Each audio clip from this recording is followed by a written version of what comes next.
We can even put solar panels on the back and on the back on the davit, so you can almost go up to 4 kilowatt peak of solar production.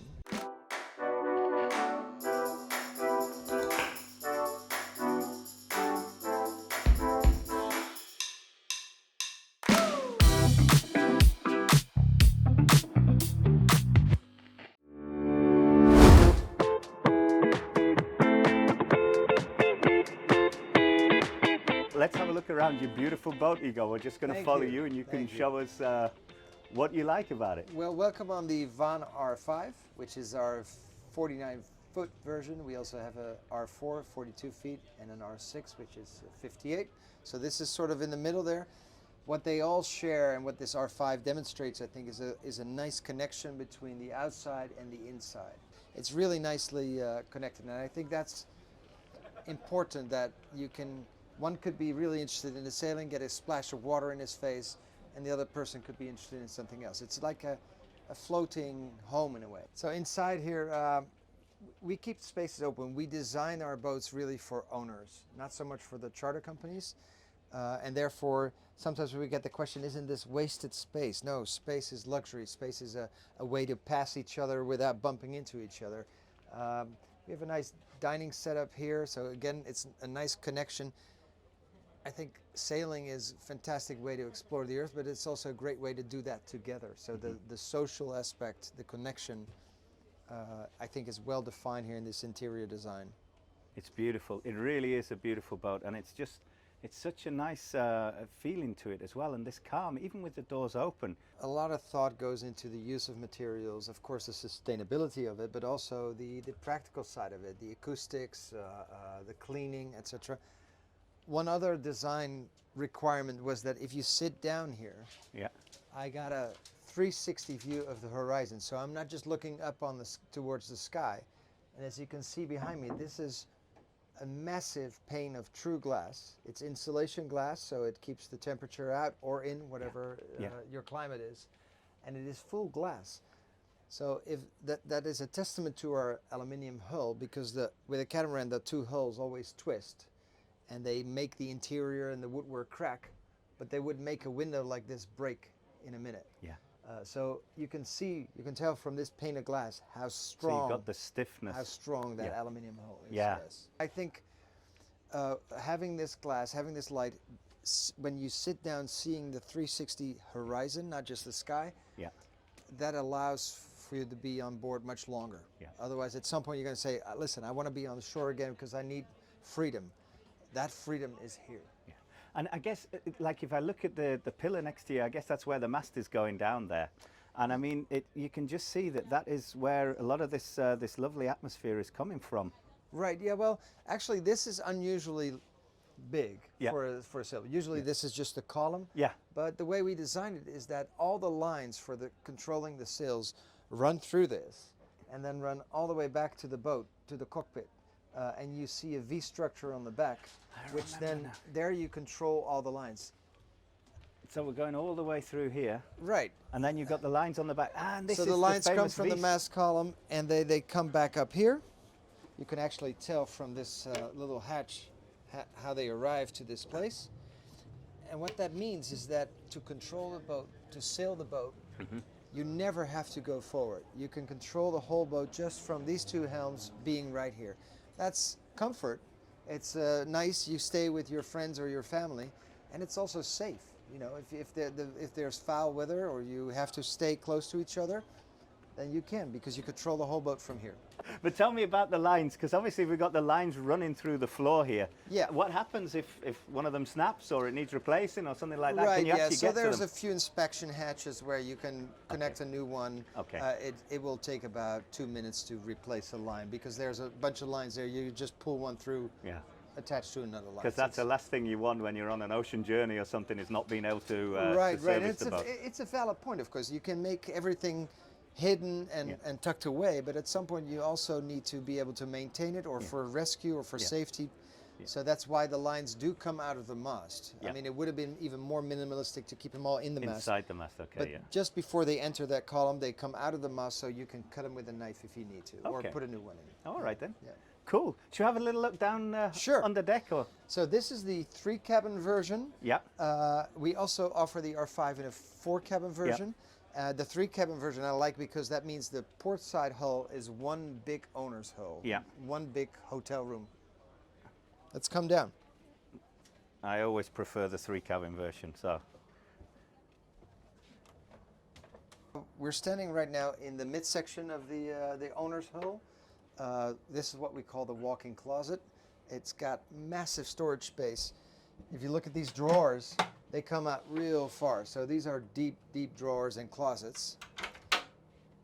If you were to close that sliding door that closed this hull, this really effectively becomes your hotel suite. So moving forward, still in the owner's bathroom, this is a very spacious bathroom, again with a lot of storage over here. There's storage over here. There's a sliding mirror with, again, more storage. On a boat, you can never have too much storage. And this is a really big shower, of course. I'm 182 and I can really move around. This is enormous. Ceiling height is 210. So on a boat, that's really, that makes really a big comfortable. difference. Yes, it I know does. that. I mean, I'm not as tall as you, but when you feel like you can't stand up straight in the morning, I don't like that at all. So. No, again, it's the same with the windows in the saloon. Yeah. If you don't see the horizon for a long time, at some point you just want to get up and the same with ceiling height. At some point you're like, please, release me. Tell us about these ceilings, because I assume that's got a lot to do with the sound as well on the boat. Oh? Yeah, it's one of the, again, you have to work with hard materials, soft materials. It's aesthetically pleasing if you have a little diversity there. These are recycled PET bottles, and it comes in various colors. Great thing for a sailboat. It's also very lightweight. It's easy to install, so it's ticking all the boxes basically when it comes to material use. And like you said, it really helps in sound absorption. So it creates, again, that very calm and serene atmosphere. Okay, excellent. Thank you. Let's have a look at the guest berths. Down here is the guest hull on starboard. And the setup on the off cabin is pretty much the same. It's just a slightly higher bed because underneath we have a garage that you access from the outside with all your gear, toys, and whatever you need on a holiday, right? And here is a second cabin in the front. Yeah. In this case, it's with the bunk bed set up, but actually on the starboard forward cabin, you can do pretty much anything you want. So it could be a large 2-person bed.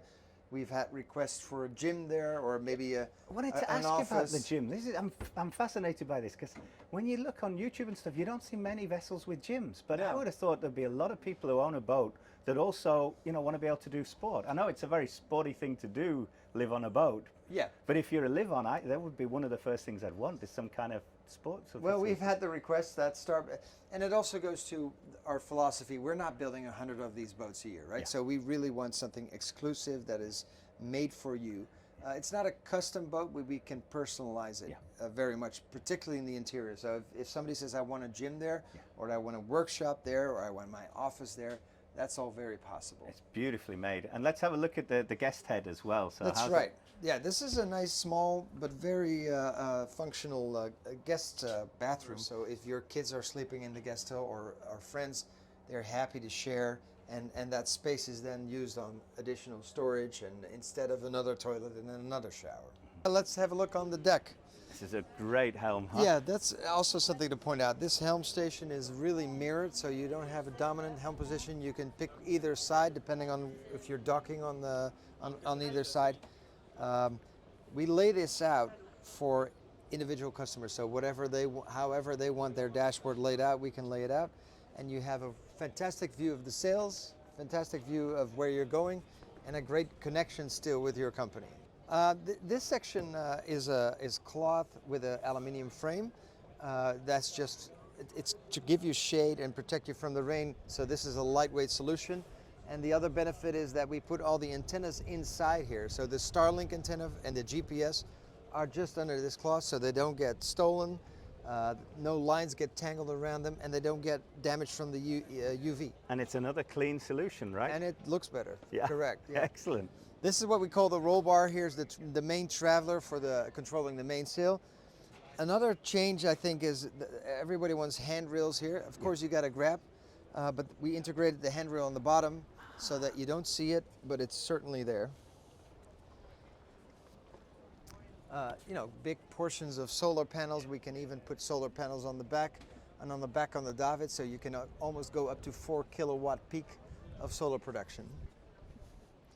And then here in the front is what we call the cocktail cockpit. It's really nice when you're at anchor late at night, the breeze is coming from the front, and have a nice moment together there. I can believe it, I really can.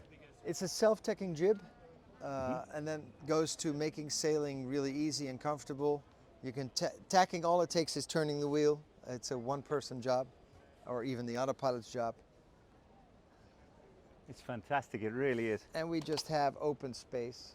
We can put more cushions there. These are, of course, also great lounge areas. Oh boy.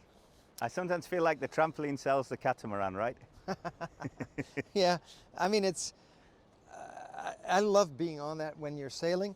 And you may have noticed with other catamarans, there usually is a structure that goes up like a V, and that's for strength reasons.